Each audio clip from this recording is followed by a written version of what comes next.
Students, स्वागत है आप सभी का। आज हम लोग बिल्कुल ही नया चैप्टर स्टार्ट करने वाले हैं जो है आयोनिक एंड कोवेलेंट बॉन्डिंग। तो अपना नोटबुक और पेन अपने साथ लेकर बैठिए ताकि जो जो मैं बताऊं आप लोग उसको अपने नोटबुक में नोट डाउन कर लीजिए और इससे क्या होगा, आपको रिवीजन करने में आसानी होगा। तो चैप्टर को स्टार्ट करते हैं। स्टार्ट करने से पहले आप लोगों से ये कहना चाहूंगा कि आपको पीरियोडिक टेबल का फर्स्ट 20 जो एलिमेंट है वो आप लोगों को अच्छे से रिमेंबर होना चाहिए, याद होना चाहिए, जिससे कि ये चैप्टर आप लोगों के लिए बहुत ही ज़्यादा इजी हो जाएगा। तो एक बार मैं वो 20 फर्स्ट जो 20 एलिमेंट है उसको लिखवा दे रहा हूँ, आप लोग उसको कॉपी में नोट डाउन कर लीजिए और अच्छे से उसको याद कर लीजिएगा। तो क्या क्या एलिमेंट है? सबसे पहला हमारा है हाइड्रोजन, जिसका क्या नंबर 1 ये है। उसके बाद हमारा है हाइड्रोजन के बाद हीलियम, ये हमारा 2 पे आता है। फिर हमारे पास है लिथियम, उसके बाद है हमारे पास बेरिलियम, उसके बाद बोरोन, बोरोन के बाद हमारे पास है कार्बन, कार्बन के पास हमारे पास है नाइट्रोजन, नाइट्रोजन के बाद हमारे पास है ऑक्सीजन, ऑक्सीजन के बाद है फ्लोरीन, फ्लोरीन के बाद हमारा क्या है, फ्लोरीन के बाद है नियॉन, नियॉन के बाद हमारे पास है सोडियम, एंड हमारे पास सोडियम के बाद है मैग्नीशियम, Mg, मैग्नीशियम हो गया। मैग्नीशियम के बाद क्या है, मैग्नीशियम के बाद हमारे पास है एल्यूमिनियम, एंड इसी तरह से एल्यूमिनियम के बाद क्या है हमारे पास, एल्यूमिनियम के बाद हमारे पास है सिलिकॉन जो कि 14 नंबर पे आएगा, एंड उसके बाद फास्फोरस जो कि कितने नंबर पे आएगा, 15 नंबर पे आएगा, एंड दिस हमारे पास है सल्फर जो कि हमारे पास 16 नंबर पे है, एंड क्लोरीन 17 पे, आर्गॉन हमारे पास है 18 पे, एंड पोटेशियम हमारे पास है 19 पे, एंड फाइनली कैल्शियम जो कि 20 पे है। ठीक है, तो ये पूरा आप लोग अच्छे से रिमेंबर कर लीजिए, अपनी कॉपी में अच्छे से नोट डाउन कर लीजिए ताकि ये चैप्टर फिर इसके बाद वाला चैप्टर आपको कोई भी दिक्कत ना हो। जैसे कि ये हमारा आयोनिक एंड कोवेलेंट बॉन्डिंग हो गया, इसके बाद हम लोग इलेक्ट्रोलिसिस पढ़ेंगे और भी आगे जो भी चैप्टर होगा वो सब केमिस्ट्री से रिलेटेड है। तो उसके लिए आप लोगों को एटलीस्ट ये फर्स्ट 20 जो है वो रिमेंबर होना चाहिए। तो ये पहला 20 विथ नंबर के साथ आप याद रखिएगा, एटॉमिक नंबर के साथ याद रखिएगा, ठीक है, कि किसका नंबर कितना है। तो एक बार मैं फिर से इसको पढ़ के सुना दूं। Hydrogen, helium, lithium, beryllium, boron, carbon, nitrogen, oxygen, fluorine, neon, sodium, magnesium, aluminium, silicon, phosphorus, sulphur, chlorine, argon, potassium and calcium. तो ये 20 आप लोग अच्छे से याद कर लीजिए। उम्मीद है आप लोगों ने ये नोट डाउन कर लिया होगा। अब हम लोग अपने टॉपिक के ऊपर बढ़ते हैं जो कि है आयोनिक एंड कोवेलेंट बॉन्डिंग।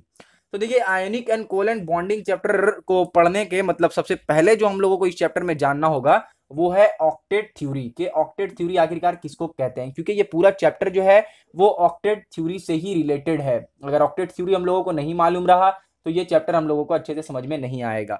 तो ऑक्टेट थ्योरी में हम लोगों को ये बताया गया है कि जो भी एलिमेंट होगा, ठीक है, जो भी एलिमेंट होगा और उसके लास्ट में अगर वो स्टेबल नहीं है, जो भी एलिमेंट होगा और अगर वो स्टेबल नहीं है, अब वो एलिमेंट स्टेबल कैसे होगा, कोई भी एलिमेंट स्टेबल होगा अकॉर्डिंग टू ऑक्टेट थ्योरी। देखे तो कोई भी एलिमेंट स्टेबल होता है उसके लास्ट शेल में 8 इलेक्ट्रॉन को अचीव कर। ठीक है, फिर से बात को समझिए, कोई भी एलिमेंट जो है वो कब स्टेबल होगा, जब उसके लास्ट सेल का जो एलिमेंट है वो फुलफिल हो जाएगा, पूरा भर जाएगा, तब वो एलिमेंट क्या हो जाएगा, स्टेबल हो जाएगा। तो ऑक्टेट थ्योरी में हम लोगों को यह बताया गया है कि जो भी एलिमेंट जो कि स्टेबल नहीं रहेगा वो कोशिश करेगा स्टेबल होने का, और वो कोशिश करेगा कि किसी भी तरह से मेरे लास्ट सेल में जो है वो 8 इलेक्ट्रॉन फुलफिल हो जाए।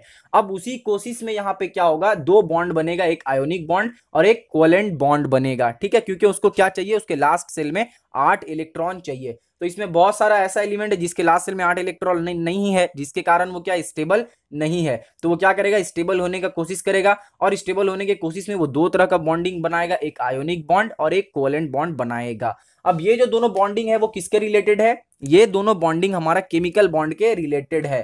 तो केमिकल बॉन्ड क्या है, ये भी एक सवाल है, व्हाट इज केमिकल बॉन्ड।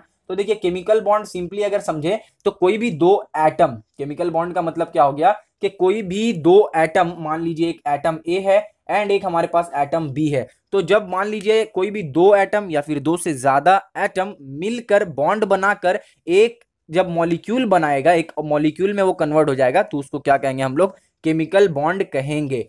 अब यहाँ पे केमिकल बॉन्ड को हम लोग 2 तरीके से 2 वे में कैटेगराइज करेंगे, यानी कि केमिकल वे का कितना टाइप हो गया, 2 टाइप हो गया। कौन कौन सा टाइप है, एक हमारा हो गया केमिकल बॉन्ड का, एक आयोनिक बॉन्ड हो गया, आयोनिक बॉन्डिंग, एंड जो हमारे पास सेकंड है, सेकंड क्या है, सेकंड हमारे पास है कोवेलेंट बॉन्डिंग। तो ये दो तरह का हमारे पास बॉन्डिंग है केमिकल बॉन्डिंग के अंदर, जो कि इस चैप्टर में हम लोग अच्छे से पूरे डिटेल में पढ़ेंगे कि आयोनिक बॉन्डिंग किसे कहते हैं एंड कोवेलेंट बॉन्डिंग किसे कहते हैं। तो सबसे पहले आयोनिक बॉन्डिंग के बारे में जान लेते हैं कि आयोनिक बॉन्डिंग क्या है। तो देखिए आयोनिक बॉन्डिंग के नाम से ही, यहाँ पे जो आपको नाम में आयोन्स दिख रहा है, ये जो ION, तो नाम में ही इसका पूरा का पूरा जो डेफिनेशन है वो छुपा हुआ है। वो किस तरह से, वो समझिए। आयोनिक बॉन्डिंग का मतलब ही समझ में ये आ रहा है कि आयंस यहाँ पे बॉन्ड बनाएगा। आयंस किसको कहते हैं? आयंस कोई भी चार्ज्ड एलिमेंट को आयन कहेंगे, ठीक है। किसी भी चार्ज्ड एलिमेंट को हम लोग क्या कहेंगे? आयन कहेंगे। मान लीजिए एक हमारे पास एलिमेंट था A, लेकिन बाद में वो चार्ज होके A पॉजिटिव बन गया, तो ये तो था हमारा एटम या फिर एलिमेंट, लेकिन ये क्या हो गया? ये आयन हो गया, क्योंकि इसके ऊपर चार्ज हो गया। इसी तरह से अगर ये A अगर A माइनस में कन्वर्ट हो गया तो भी ये क्या कहलाएगा? ये हमारा आयन कहलाएगा, क्योंकि अब इसके ऊपर क्या हो गया? चार्ज यहाँ पे चढ़ गया, इसीलिए ये क्या हो गया? आयंस में कन्वर्ट हो गया। बात समझ में आ रही है? आयन किसको कहेंगे। अब बात करते हैं आयोनिक बॉन्डिंग। तो देखिए जब भी दो आयन मिलके बॉन्ड बनाएगा तो उसको आयोनिक बॉन्ड कहेंगे, एकदम सिंपल लैंग्वेज में। अब ये बनाएगा कैसे उसको समझते हैं। तो देखिए अगर दो एटम रहेगा, दो एलिमेंट रहेगा, एक हाईली इलेक्ट्रोपॉजिटिव एंड अनदर जो रहेगा वो हाईली इलेक्ट्रोनेगेटिव। क्या हम लोगों ने यहाँ पे टर्म यूज किया? हाईली इलेक्ट्रोपॉजिटिव, इलेक्ट्रोपॉजिटिव, एंड दूसरा क्या है? हाईली इलेक्ट्रोनेगेटिव, हाईली इलेक्ट्रोनेगेटिव, ठीक है। दो टाइप का एलिमेंट के बीच में ये आयोनिक बॉन्डिंग बनेगा, एक हाईली इलेक्ट्रोपॉजिटिव रहेगा और एक हाईली इलेक्ट्रोनेगेटिव रहेगा। अब हाईली इलेक्ट्रोपॉजिटिव एलिमेंट हम लोगों को कहाँ मिलेगा? तो जो पीरियोडिक टेबल है उसका जो लेफ्ट हैंड साइड में जो भी एलिमेंट हम लोगों को मिलेगा, यानी कि ग्रुप 1 एंड ग्रुप 2 में जो हमारा एलिमेंट है वो हाईली पॉजिटिव एलिमेंट है। उसी तरह से हाईली नेगेटिव एलिमेंट हम लोगों को कहाँ मिलेगा? हमारा एक्सट्रीम राइट हैंड साइड में, एक्सेप्ट हमारा ग्रुप नंबर 18 को छोड़कर, ठीक है। कौन सा ग्रुप है हमारा हाईली इलेक्ट्रोनेगेटिव? ग्रुप नंबर 17 को कह सकते हैं, और कुछ हद तक हम लोग ग्रुप नंबर 16 को भी हाईली इलेक्ट्रोनेगेटिव कह सकते हैं। तो हमारा जो आयोनिक बॉन्डिंग बनेगा वो ग्रुप 1 2 के साथ किसका बनेगा? ग्रुप हमारा 16 एंड 17 का। दैट मीन्स कि highly electropositive and highly electronegative elements के साथ में आयोनिक बॉन्डिंग बनेगा। अब ये आयोनिक बॉन्डिंग किस तरह से बनेगा वो समझिए। देखिए हमारा जो आयोनिक बॉन्डिंग होता है उसमें दो एटम या फिर दो से ज्यादा एटम मिलकर क्या करेगा? वहां पे एक बॉन्ड बनाएगा। बॉन्ड जो बनाएगा तो उस बॉन्ड किस तरह से बनाएगा? वो बॉन्ड बनाएगा एटम को गेन और लूज, सॉरी इलेक्ट्रॉन को गेन और लूज करके। किस चीज को गेन और लूज करके? इलेक्ट्रॉन को गेन और लूज करके। अब यहां पे एक एग्जांपल लेते हैं जिससे आप लोगों को अच्छे तरीके से पूरा क्लियरली समझ में आ जाए। एक एटम हमारे पास है A, ठीक है। एक एटम हमारे पास है B।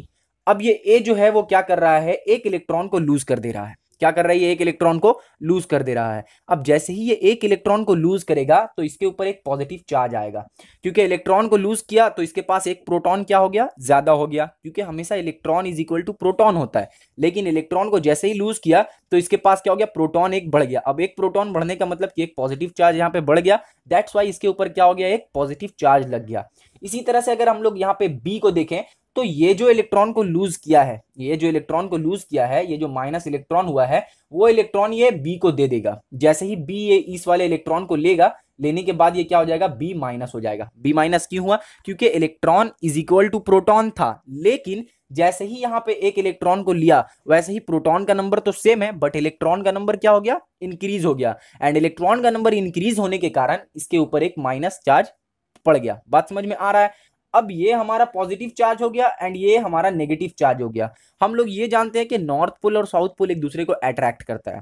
इसी तरह से हम लोगों ने इलेक्ट्रिकल क्या था हमारा? करंट इलेक्ट्रिसिटी जी। तो करंट इलेक्ट्रिसिटी चैप्टर में हम लोगों ने क्या पढ़ा था कि अनलाइक चार्जेस जो है वो एक दूसरे को अट्रैक्ट करेगा। दैट मीन्स के पॉजिटिव चार्ज नेगेटिव चार्ज को अट्रैक्ट करता है।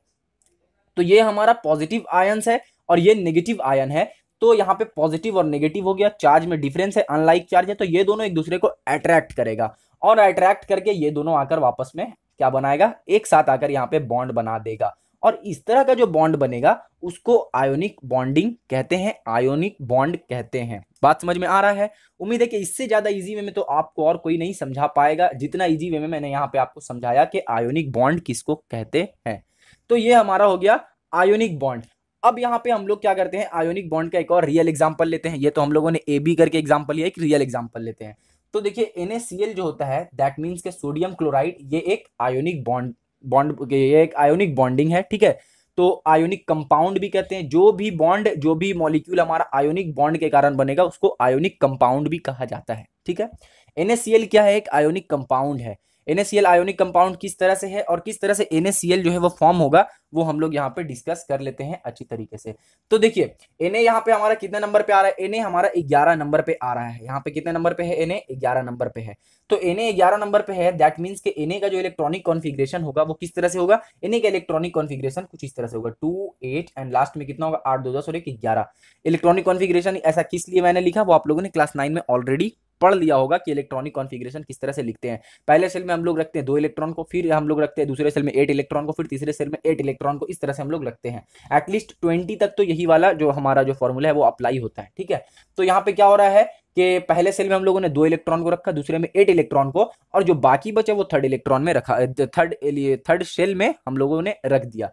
अब बात करते हैं Cl का, दैट मीन्स के क्लोरीन का। यहाँ पे आप देखिए क्लोरीन कितने नंबर पे आ रहा है? 17 नंबर पे आ रहा है। तो पहले में कितना रखेंगे? 2, दूसरे में कितना रखेंगे? 8, 8 और 2 कितना हो गया? 10, एंड जो हमारा लास्ट सेल है उसमें कितना बचेगा? जितना हमारा बच गया वो लास्ट सेल में, दैट मीन्स के 7। ठीक है, अब यहाँ पे अकॉर्डिंग टू अगर ऑक्टेट थ्योरी देखे तो ये क्या करेगा? ये कोशिश करेगा किसी भी तरह से मैं स्टेबल हो जाऊं। ठीक है, और ये क्या करेगा? ये भी कोशिश करेगा किसी तरह से मैं भी स्टेबल हो जाऊं। ठीक है, अब इन दोनों को स्टेबल होने के लिए कंडीशन क्या है कि इसके लास्ट सेल में 8 इलेक्ट्रॉन चाहिए।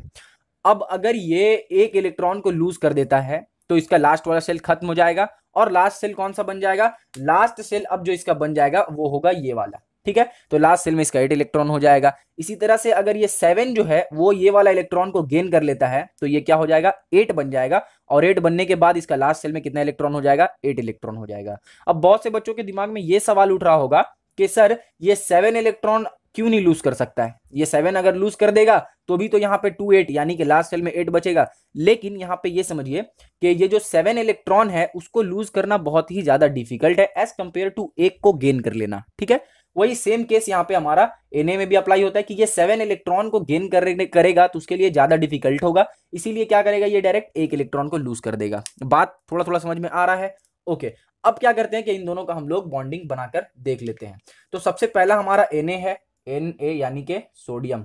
तो Na हमारा जो है उसके पास लास्ट सेल में कितना इलेक्ट्रॉन था? 1 इलेक्ट्रॉन। तो यहाँ पे हम लोग 1 बना दे, एक यहाँ पे हम लोग यहाँ पे कट करके सिर्फ छोटा सा सिंबल दे रहे हैं। ठीक है, तो ये हमारा सिंबल हो गया सोडियम का इलेक्ट्रॉन का। ठीक है, अब हम इसको क्या कर रहे हैं? इसको हम लोग क्लोरीन के साथ बॉन्ड बना रहे हैं। क्लोरीन का लास्ट में कितना था? क्लोरीन का जो हमारा इलेक्ट्रॉन है उसको हम लोग डॉट से डिनोट कर रहे हैं। ठीक है, तो इसके पास कितना था? इसके पास लास्ट में 7 था, तो ये हम लोग यहाँ पे 7 कर दे रहे हैं। 2 2 4 2 6 और 1 7। तो ये क्या करेगा? ये Na जो है वो इसको डिनोट कर देगा। क्या डिनोट करेगा? अपना एक इलेक्ट्रॉन इसको डिनोट कर देगा। अब जब इलेक्ट्रॉन डिनोट करेगा तो यहाँ पे क्या होगा? यहाँ पे कुछ इस तरह से होगा कि Na के लास्ट में अब क्या हो जाएगा? Na के लास्ट में अब हमारे पास टोटल 8 इलेक्ट्रॉन हो जाएगा, क्योंकि जैसे ही ये वाला इलेक्ट्रॉन इसके पास गया तो इसका लास्ट सेल खत्म हो गया, और इसका लास्ट सेल कौन सा बचा? जिसमें 8 इलेक्ट्रॉन था वो वाला बचा। तो यहाँ पे 2 2 4 2 6 2 8 इलेक्ट्रॉन हो गया। लेकिन क्योंकि इसने एक इलेक्ट्रॉन को डोनेट कर दिया तो इसमें एक प्रोटॉन बढ़ गया, तो इसके ऊपर एक पॉजिटिव चार्ज आ जाएगा। बात पूरा क्लियरली समझ में आ रहा है? ओके, अब यहाँ पे क्या होगा कि क्लोरीन आएगा, एंड क्लोरीन क्या करेगा? क्लोरीन जो है वो इसी तरह से रहेगा, और 1 2 3 4 5 6 7, और एक जो यहाँ पे Na का इलेक्ट्रॉन लिया था वो यहाँ पे आ जाएगा कुछ इस तरह से। तो ये Na का इलेक्ट्रॉन हो गया। अब यहाँ पे ये एक इलेक्ट्रॉन गेन कर लिया है, तो प्रोटॉन का नंबर कम है एंड इलेक्ट्रॉन का नंबर ज्यादा है, दैट मीन्स कि यहाँ पे एक नेगेटिव चार्ज इसका चढ़ जाएगा। तो बात समझ में आया? और जब ये दोनों बॉन्ड बनाएगा तो कुछ इस तरह से बन जाएगा NaCl। ये हो गया हमारा आयोनिक बॉन्डिंग। इस वाले वीडियो में हम लोग एक ही एग्जांपल लेते हैं, नेक्स्ट वीडियो में और भी एग्जांपल लेके हम लोग आयोनिक बॉन्डिंग को समझेंगे। तो आयोनिक बॉन्डिंग तो उम्मीद है कि आपको पूरी तरीके से एकदम बारीकी से समझ में आ गया होगा। अब बात करते हैं हम लोग कोवेलेंट बॉन्डिंग का, कि आखिरकार ये कोवेलेंट बॉन्डिंग क्या है।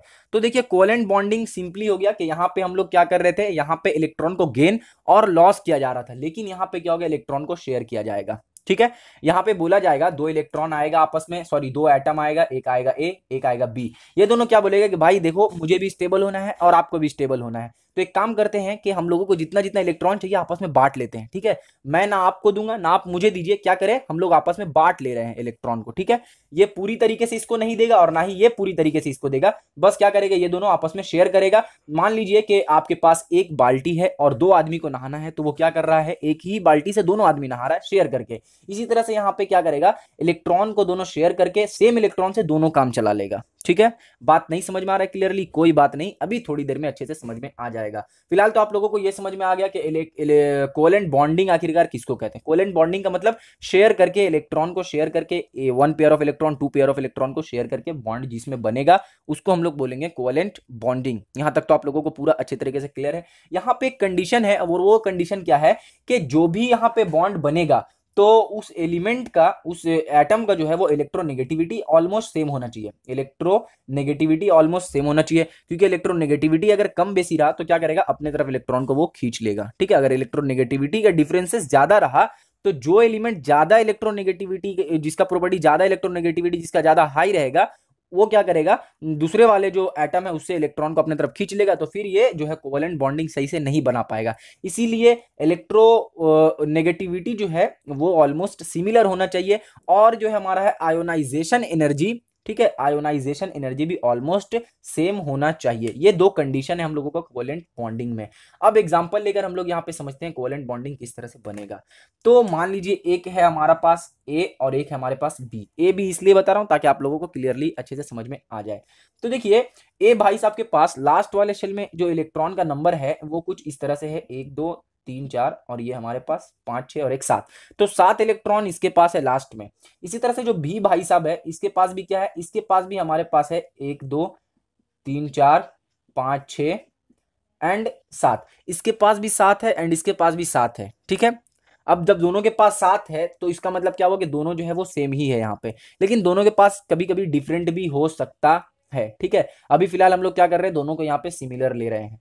तो अब ये दोनों क्या करेगा, ये बोलेगा कि भाई मेरे को एक इलेक्ट्रॉन का जरूरत है तो आप मुझे दे दो, लेकिन बी बोलेगा कि भाई मुझे भी एक ही इलेक्ट्रॉन का जरूरत है तो मैं आपको नहीं दे सकता हूं, एक काम करो तुम मुझे दे दो। अब ये दोनों के बीच में बहस स्टार्ट हो जाएगा। बहस जब खत्म तब होगा जब ये लोग आपस में ये डिसाइड करेगा कि ऐसा करते हैं कि दोनों आपस में एक एक इलेक्ट्रॉन को शेयर कर लेते हैं, जिससे आपका जरूरत भी पूरा हो जाएगा और मेरा भी जरूरत पूरा हो जाएगा, और मुझे आपको पूरी तरीके से देने की जरूरत नहीं पड़ेगी और आपको भी मुझे पूरी तरीके से देने की जरूरत नहीं पड़ेगी। इसको हम लोग एक कहानी के जरिए समझते हैं। ठीक है, दो आदमी तालाब के पास गया, सॉरी कुएं के पास गया नहाने के लिए। ठीक है, एक बाल्टी है और वहां पे एक हमारा कुआं है। अब वो क्या किया, बाल्टी से कुएं से पानी निकाला। पानी निकाला तो बाल्टी वहां पे एक ही था। अब वो दोनों आदमी आपस में क्या करने लगा, लड़ाई करने लगा। एक आदमी बोल रहा है भाई पहले मुझे नहाना है, काम करो तुम बाल्टी मुझे दे दो मैं नहा लेता हूं। दूसरा आदमी बोले नहीं पहले मुझे नहाना है क्योंकि मुझे ज्यादा जरूरी है। तो वो दोनों आपस में लड़ाई शुरू कर दिया। कुछ देर बाद वो लोग के दिमाग में ये ख्याल आया कि एक काम करते हैं, बाल्टी एक ही है लेकिन हम लोग दोनों मिलके भी तो उस बाल्टी से एक साथ नहा सकते हैं। ठीक है, कुछ बार वो पहले वो पानी निकालेगा फिर हम पानी निकालेंगे, एक ही बाल्टी से दोनों भी नहा सकते हैं। ठीक है, ये उन दोनों के दिमाग में ख्याल आएगा और वो दोनों क्या करेगा, एक बाल्टी को आपस में शेयर कर लेगा। अब ना बाल्टी पूरा उसका है ना बाल्टी पूरा इसका है, वो क्या हो जाएगा, आपस में शेयर हो जाएगा। इसी तरह से ना इलेक्ट्रॉन पूरा इसका है और ना इलेक्ट्रॉन पूरा इसका है, दोनों आपस में क्या करेगा, शेयर कर लेगा। कितना इलेक्ट्रॉन, एक एक इलेक्ट्रॉन आपस में शेयर कर लेगा। इसका जिस तरह से था वो ऐसे ही रह जाएगा, एंड यहाँ पे हम लोगों का जो बी है इसका भी जिस तरह से था वो ऐसे ही रहेगा, यानी इसने कुछ दिया नहीं है। अब इसका जो है ये पूरा हो गया। अब आप बोलिएगा भैया ये पूरा हो गया तो ये तो इधर चला गया, तो ऐसा कुछ नहीं हुआ है, इसका भी ये पूरा है। अब यहाँ पे क्या हो गया, 1 पेयर ऑफ इलेक्ट्रॉन जो है वो शेयर हो रहा है। ये 2 इलेक्ट्रॉन इसका भी है और इसका भी है, बात समझ में आ रहा है। अब इसके लास्ट सेल में कितना हो गया, 2 2 4 2 6 2 8 इलेक्ट्रॉन, एंड इसके लास्ट सेल में कितना हो गया, 2 2 4 2 6 2 8 इलेक्ट्रॉन। और इस तरह से ये दोनों क्या हो गया, स्टेबल हो गया और यहाँ पे कोवेलेंट बॉन्ड बना के ये एक कोवेलेंट कंपाउंड बना दिया। जिस तरह से आयोनिक बॉन्ड बना के आयोनिक कंपाउंड बन रहा था, उसी तरह से कोवेलेंट बॉन्ड बना के कोवेलेंट कंपाउंड बन रहा है। ठीक है, अब वीडियो को एंड करने से पहले हम लोग एक चीज जान लेते हैं कि कोवेलेंट बॉन्ड का एक रियल एग्जांपल देख लेते हैं जो हम लोगों का बनता है। तो रियल एग्जांपल यहाँ पे हम लोगों का एक दिया हुआ है, जो क्या है, जो है हमारा फ्लोरीन का। ठीक है, फ्लोरीन किस तरह से होता है, यहाँ पे देखिए फ्लोरीन 9 नंबर पे आ रहा है। दैट मीन्स के यहाँ पे रेड से लिखते हैं ताकि अच्छे से समझ में आए। फ्लोरीन कितने नंबर पे आ रहा है, यहाँ पे फ्लोरीन जो है वो 9 नंबर पे आ रहा है। दैट मीन्स के पहले सेल में इसका 2 रहेगा एंड दूसरे सेल में जितना बचा है वो रहेगा। तो बचा कितना है, 7 बचा है। इसी तरह से एक और फ्लोरीन है, ठीक है, उसका भी कितना है, 2 है और 7 है। हम लोग यहाँ पे किस चीज को बनाने का कोशिश कर रहे हैं, हम लोग यहाँ पे F2 यानी कि फ्लोरीन मॉलिक्यूल बनाने का कोशिश कर रहे हैं। अब यहाँ पे क्या होगा कि सेम केस यहाँ पे अप्लाई होगा कि भाई मुझे एक दे दो, ये बोलेगा नहीं मुझे एक दे दो, लेकिन वापस से क्या होगा, ये दोनों एक कंक्लूजन पे पहुंचेगा कि हम दोनों एक काम करते हैं, शेयर कर लेते हैं। तो एक फ्लोरीन का हम लोग जो एलिमेंट है, सॉरी इलेक्ट्रॉन है, उसको डॉट से यहाँ पे डिनोट करते हैं। ठीक है, डॉट से यहाँ पे डिनोट कर ले रहे हैं, 7 हो गया। इसी तरह से अगर यहाँ पे एक और एलिमेंट ले, तो यानी फ्लोरीन का एक और यहाँ पे एटम ले, उसको हम लोग क्या कर रहे हैं, यहाँ पे क्रॉस से डिनोट कर रहे हैं। ठीक है, इसके इलेक्ट्रॉन को क्रॉस से डिनोट कर रहे हैं, ताकि हम लोगों को समझ में आए कि कैसे शेयर हो रहा है। अब यहाँ पे इसको भी एक चाहिए, इसको भी एक चाहिए, तो सिंपली क्या होगा, ये सिंपली आपस में शेयर करेगा, एंड शेयर करके क्या बना लेगा, शेयर करके यहाँ पे इस तरह से बन जाएगा, और ये 2 2 4 और 2 6 इधर है, 2 2 8 इधर हो गया। इसी तरह से इस वाले फ्लोरीन को देखे तो 2 और 2 4 एंड इधर 2 6।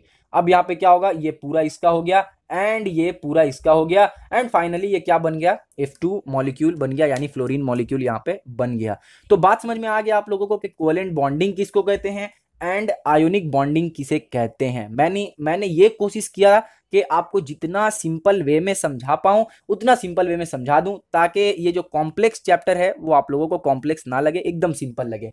अब नेक्स्ट वीडियो में हम लोग क्या करेंगे, नेक्स्ट वीडियो में हम लोग जो है वो कुछ और example ionic bond and covalent bond का आप लोगों को दिखाएंगे कि क्योंकि हमारा जो है कोवेलेंट बॉन्डिंग या फिर आयोनिक बॉन्डिंग का जो बॉन्ड बनाना है आता है, वो एग्जाम के लिए बहुत ही ज़्यादा इंपॉर्टेंट होता है। हर ईयर जो है वो हर ईयर जो है वो आता ही आता है। ये मैक्सिमम चांसेस है कि आपका कोवेलेंट बॉन्ड या फिर आयोनिक बॉन्डिंग में से कुछ बनाने के लिए आपको दे दिया जाए। तो नेक्स्ट वीडियो में हम लोग कुछ एग्जांपल और भी, जैसे कि वाटर मॉलिक्यूल, CH4, ये सब लेके हम लोग और भी अच्छे से एक्सप्लेन करेंगे इसको।